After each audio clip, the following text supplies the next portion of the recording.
कानी बहू।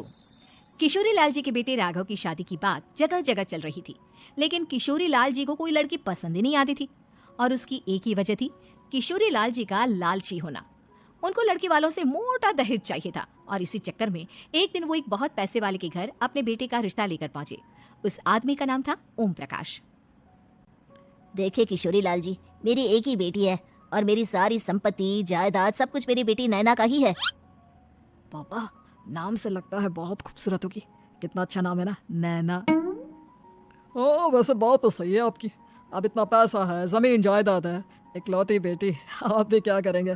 सब कुछ उसे ही देंगे ना। बिल्कुल ठीक पहचाना आपने। बस बेटी की शादी और सारी जायदाद उसके नाम। पापा, बिना देखे हाँ कर दीजिए ना। इतना अच्छा रिश्ता फिर कहाँ मिलेगा? माला माल हो जाएंगे हम। मैं अपनी बेटी को बुलाता हूँ। अरे नहीं नहीं नहीं नहीं, आपकी बेटी का नाम नैना है, सुनकर ही लगता है बहुत सुंदर होगी। रहने दीजिए अंकल, मैं तो आपकी बेटी के नाम से इतना खुश हो गया हूँ कि उसे बिना देखे शादी करने को तैयार हूँ। अब तो मैं उसका चेहरा सीधे शादी के बाद ही देखूंगा। और इस तरह राघव नैना का चेहरा नहीं देखता और उससे शादी कर लेता है। शादी के बाद अपनी सुहाग रात पर जब राघव नैना का घूंघट उठाकर देखता है तो नैना की आंखें बंद थी। कितनी खूबसूरत हो तुम नैना, जरा अपनी आंखें खोलकर मेरी तरफ देखो तो सही। नहीं, मुझे शर्म आती है। अरे मैंने तुम्हें शादी से पहले भी नहीं देखा, और अब अगर तुम आंखें खोलकर मुझे देखोगी भी नहीं तो मुझे अच्छा कैसे लगेगा? इससे पहले कि नैना अपनी आंखें खोलकर राघव की तरफ देखती, अचानक से लाइट चली गई और राघव नैना को पूरी तरह से देख भी नहीं पाया। अगली सुबह नैना राघव के लिए नाश्ता बनाकर लेकर आई। अरे ये क्या, आधा पराठा सेका हुआ है और आधा बिल्कुल कच्चा। ये तुमने क्या किया नैना? बहू, तुमने क्या आधा पराठा तवे से नीचे लटका कर रखा था जो आधा सिका है और आधा कच्चा? मुझे जितना दिखेगा उतना ही तो सीखूंगी ना पापा जी। जहाँ जहाँ मुझे नजर आ रहा था वहाँ मैंने सीख लिया, और जहाँ जहाँ नहीं दिखा वहाँ कच्चा रह गया होगा। इसका क्या मतलब है? ये कैसा मजाक कर रही है तुम? अरे बहू, तुमने इतना लंबा घूंघट क्यों लगाया हुआ है? देखो, हमारे घर में बहुओं को बेटी की तरह रखा जाता है, और फिर तुम तो इतना सारा माल लेकर आई हो। देखो, ये घूंघट डाल कर रखने की कोई जरूरत नहीं है। हाँ नैना, पापा जी ठीक कह रहे हैं, तुम तो आराम से रहो, अपना ही घर समझो। नैना अचानक से अपना घूंघट उठा लेती है। अरे ये क्या पापा, नैना की तो एक आंख फूटी हुई है। नाम से नैना, लेकिन ये तो कानी बहू निकली। मेरे साथ धोखा हुआ है, धोखा। बिना दिखाए अपनी कानी लड़की मेरे संग ब्याह दी। मुझे कानी बीवी नहीं चाहिए। मुझे अभी ओम प्रकाश जी से बात करनी पड़ेगी। आखिर उन्होंने मेरे साथ ऐसा किया क्यों? अरे आप लोगों ने ही तो पापा से कहा था कि आप लोग शादी से पहले मुझे देखना नहीं चाहते। अब मेरे पापा पर क्यों इल्जाम लगा रहे हैं? अरे लेकिन उन्हें बताना तो चाहिए था ना कि तुम कानी हो, एक आंख से तुम्हें दिखाई नहीं देता। किशोरी लाल और राघव नाराज होकर ओम प्रकाश को अपने घर बुलाते हैं। पापा जी, ये आपने क्या किया? शादी से पहले बताया क्यों नहीं कि नैना की आंखों में परेशानी है? अरे आप ही ने तो लड़की देखने से मना कर दिया था। और लेकिन आप बता तो सकते थे। आपको तो हमारी बेटी की प्रॉपर्टी चाहिए थी, वो भी पूरी की पूरी। अब क्या हुआ अगर उसे आधा दिखाई देता है? प्रॉपर्टी तो आपको पूरी मिल गई ना। अरे ये क्या बात हुई? मेरी शादी प्रॉपर्टी से नहीं, आपकी बेटी से हुई है। अब ये तो पहले सोचना चाहिए था, तब तो मेरी प्रॉपर्टी देखकर तुम्हारी जुबान लप लपा रही थी। लेकिन मैं कानी लड़की को अपनी बीवी बनाकर नहीं रख सकता। पापा कुछ करिए ना आप।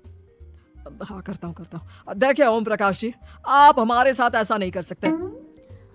और तुम देखो, अगर तुमने मेरी बेटी से शादी तोड़ी ना, तो जो भी प्रॉपर्टी मैंने तुम्हें दी है वो तो पूरी की पूरी वापस ले ही लूंगा, और आधी प्रॉपर्टी तुम्हारी भी लूंगा। अरे मेरी आधी प्रॉपर्टी भला क्यों लेंगे आप? इसलिए क्योंकि मेरी बेटी को आधा नजर आता है और उसकी नजर अभी तक तुम्हारी आधी जायदाद पर ही पड़ी है। अब तुम उसे घर से निकालोगे तो कुछ तो लेकर जाएगी ना। और अगर हम आपकी बेटी को अपने घर की बहू बनाकर रखे तो?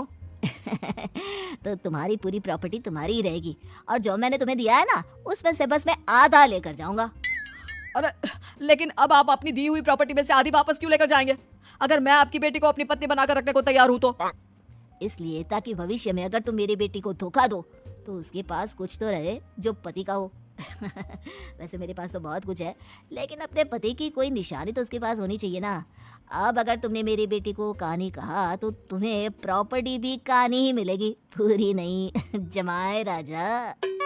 किशोरी लाल और राघव समझ चुके थे कि वो बुरी तरह फंस चुके हैं और अब उनके पास वहां से निकलने का कोई चारा नहीं है।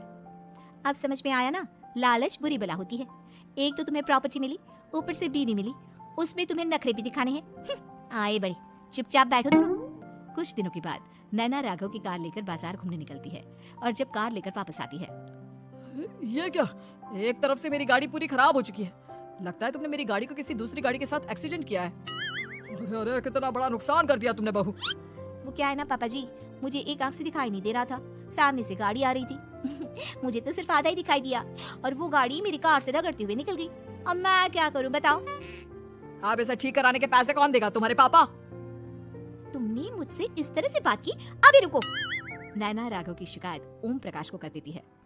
देखो राघव, अब जो मेरी आधी प्रॉपर्टी तुम्हारे पास थी ना, उसमें से आधी और मैं लेकर जाऊंगा, क्योंकि तुमने मेरी बेटी को डांटा। अरे नहीं पापा जी, गलती हो गई, माफ कर दो। गलती की तो कोई गुंजाइश ही नहीं। अगली बार मेरी बेटी को डांटा तो बची हुई आधी में से आधी और ले जाऊंगा। लालच के चक्कर में हम दोनों ने बहुत बड़ी गलती कर दी बेटा। एक तो तुम्हें कानी बहू मिली और ऊपर से जो माल मिला वो भी काना।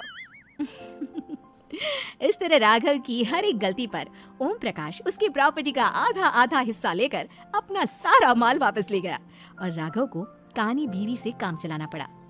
भाई लालच वाकई में